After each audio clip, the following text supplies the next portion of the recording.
couple of processes to overcome the nice guy patterns in you. The first is radical acceptance, and you've probably heard it before, and it can be really easy to slip out of the acceptance of it and see it as something you need to get rid of. See the nice guy patterns as this part of you that's sabotaging your life. It's preventing you from being real with women and having real nourishing, fucking exciting relationships with them, stopping you stepping out into the world and speaking your truth, because the nice guy hides his truth. He's afraid of confrontation, he's afraid of what people think of him, right? So if you've got that pattern in you, hello, then likely it will prevent you from doing a lot of the things that you really want to do. And I think for men, getting out into the world, carving out a future, finding direction, finding purpose, finding our passion, just going straight into it without being too concerned what other people are thinking. And if you are concerned what people think, accept that. Just accept that that's how things are for you right now. Acceptance is literally the first step. Well, first step's awareness. Be aware. That comes from meditating. That just comes from watching yourself, right? Once you start watching yourself, you start seeing your patterns. You also might start seeing the patterns that are shaming the different parts of you that are coming up. And it's those parts that are keeping the wounded parts down.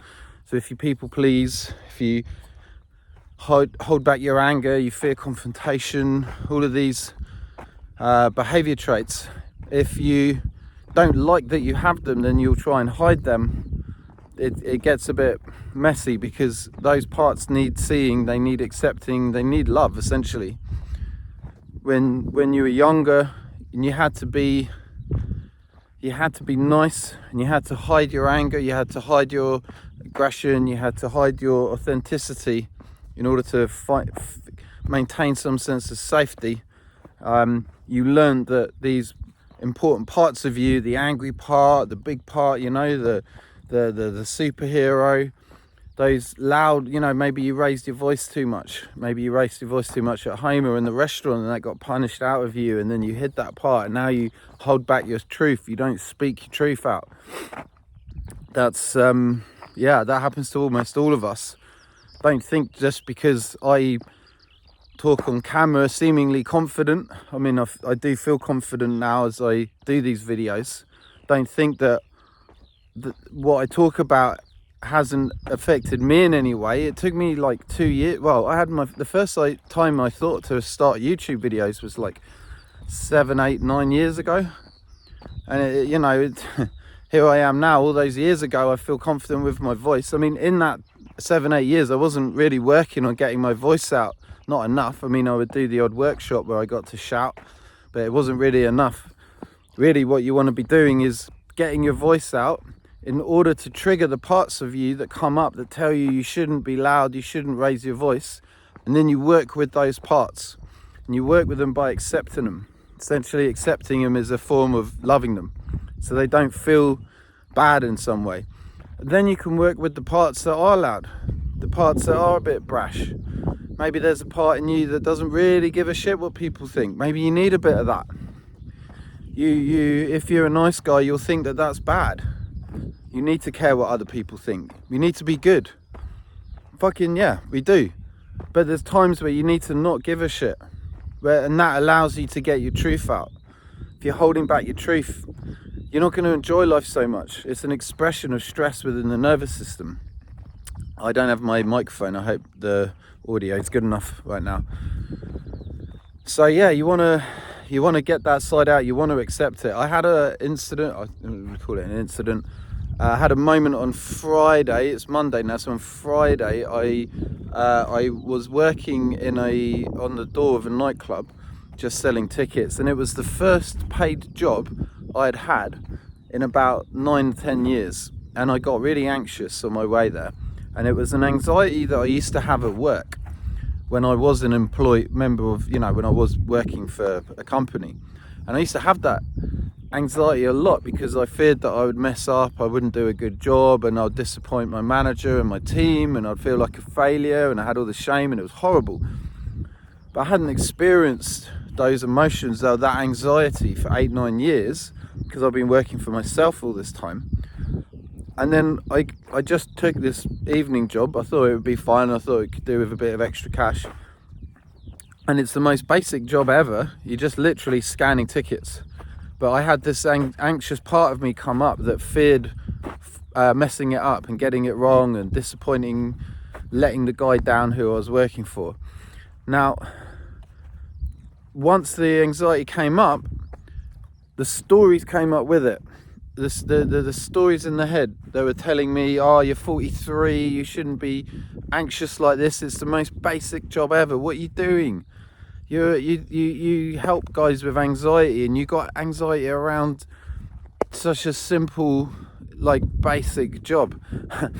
So now I could have remained in those stories and therefore keeping the anxiety pushed down, because I'm basically communicating, look, to anxiety, look, get away, you know, you're silly, you're wrong. That's rejecting it, right? So I was rejecting the part that got rejected back in the day, and now I'm rejecting it again. And then I caught myself in those stories, so I got a second layer back, and I saw it all. Now that allowed me to access the self. The self is pure acceptance. So when you can access the self, it means that you can accept everything. If you've got like major jealousy in relationships, you probably want to get rid of that jealousy a lot, right?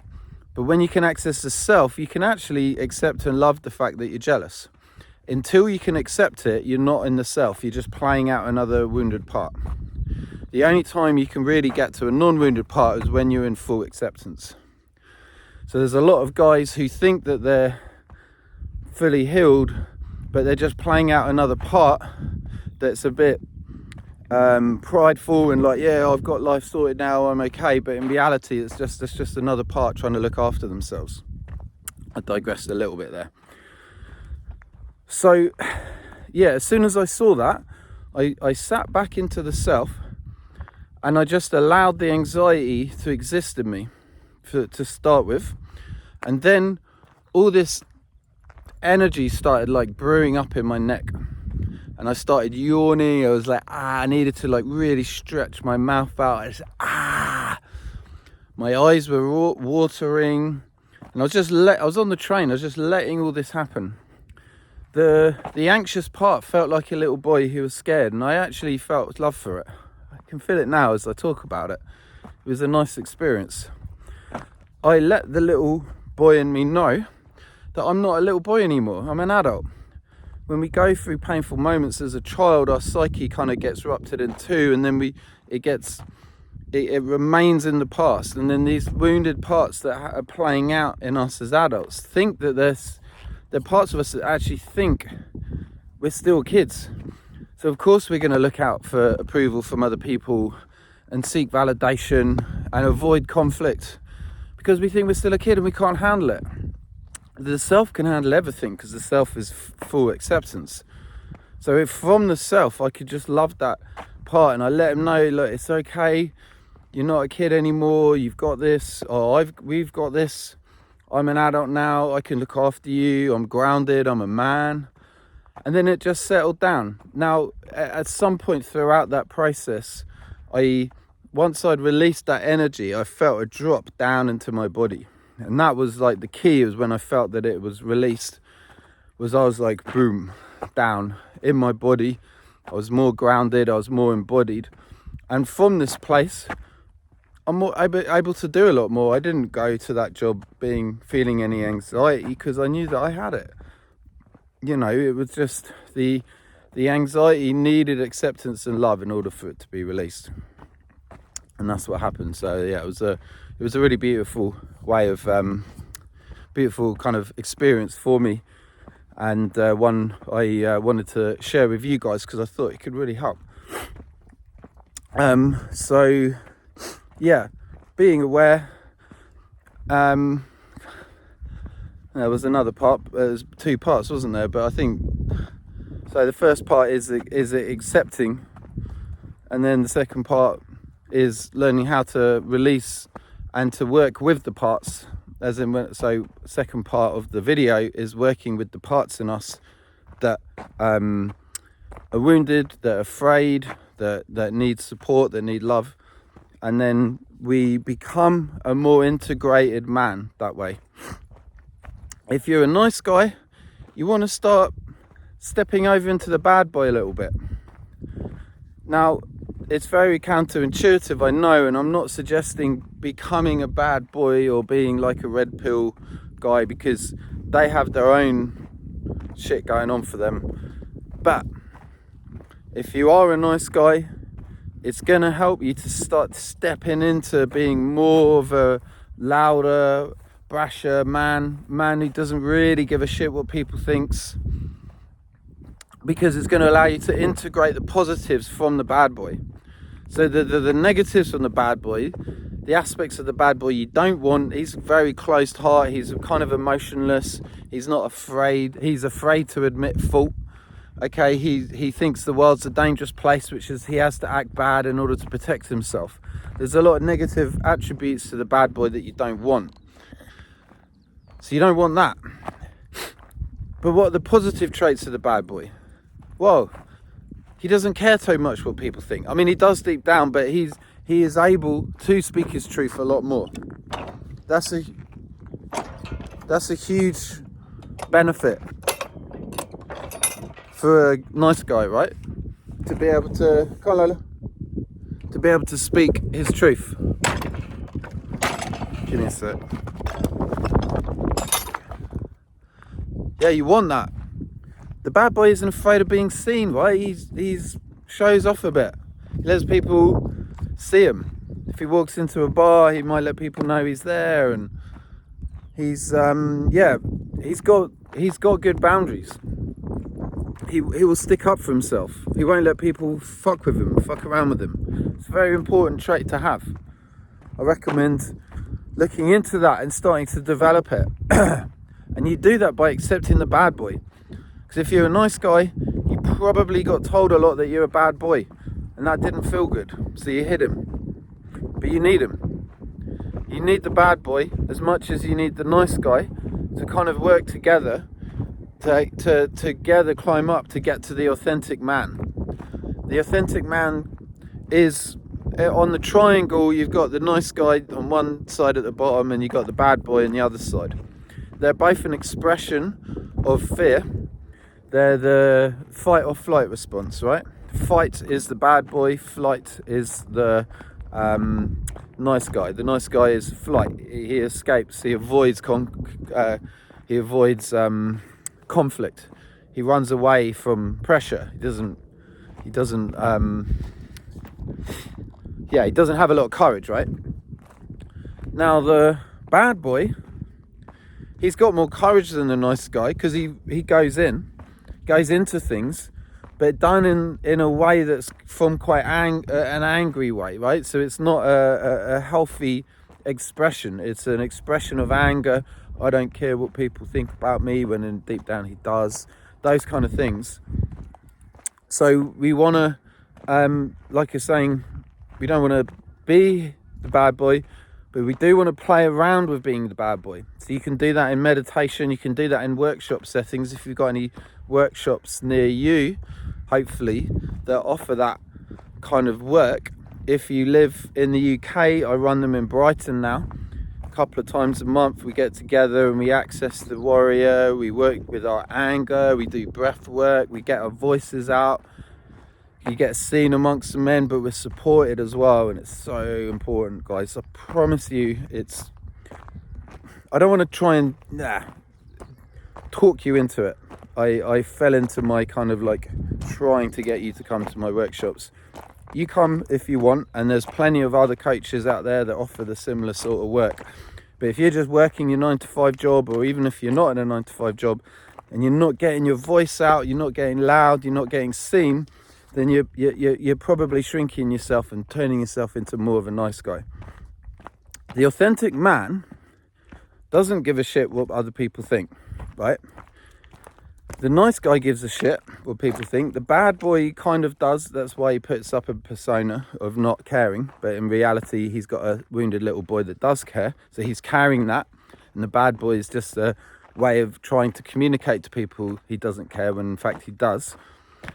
And the authentic man doesn't care because he's authentic. You can't... Now, the difference between the two, right, is that the bad boy will say stuff and it will offend people, but he will kind of be pleased with that because he's got anger issues. So he enjoys pissing people off, and he's like, yeah, I'll say what I want, I don't care.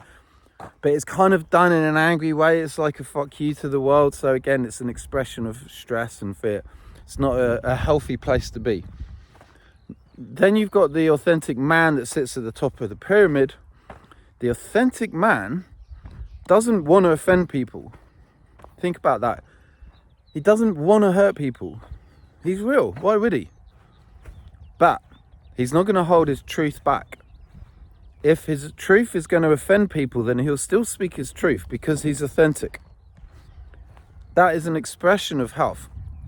It's a healthy nervous system. It's a man who's not attached to approval, to having people like him. He lives by his own rules. He lives his own life. He doesn't need approval from others. That's where we all want to get to, guys. Authentic man. Boom. That's where the good life is. To not have to hide. No hiding from conflict. No hiding from our truth. Just being ourselves. Yeah. Another way that's really going to help you guys is grounding. Because the more grounded you get, the more real you get. You want to get out of the head. The head's where the stories exist that tell you can't be doing the things that you want to be doing. When you're in the body, you've got this natural confidence. You can just go do things that you've been avoiding doing. Okay. If you look at a child's just embodied. Before they've learnt fear, they just go and do anything. Right? They've got that confidence. You think like a child, you give a child a superhero outfit and say, go be Superman. He doesn't hang around wanting to be Superman. I think we hang around wanting to do things that we don't do. We really want it. We want more money. We want whatever it is, better relationships, more women, more money. We want to go traveling. There's all these things that we really want to do, and we can spend our life wanting to do them. Just notice the energy of wanting. It's very different to the energy of having. Now, if you don't have fear, you avoid the wanting and you just go straight into having. So the little boy who's given the superhero outfit and said, go be whatever, Superman, he doesn't hang around wanting to be Superman. I really want to. He's like, fuck it, I'm going to be Superman. So he just puts on the outfit and boom, he is Superman. So he's being Superman. He doesn't try and act Superman. He doesn't want to be Superman. He is Superman in that moment. Great. It's a beautiful, authentic expression. Yet there comes times in our life where we're acting out the superhero. Maybe not with the outfit, but we get a bit loud, like I was saying earlier. And that gets punished out of us. And we deal with all sorts of shit from the moment we're born until now. It's all getting stored in our unconscious. And it makes us doubt. It makes us think that we're not able to do the things that we want to do. So we can't just walk open-chested into whatever we want to do. We shut ourselves down. We go up into our head and we overthink and we doubt and we worry about stuff. So there's different layers to this. They're all an expression of how you feel inside. They're also expressions of levels of consciousness.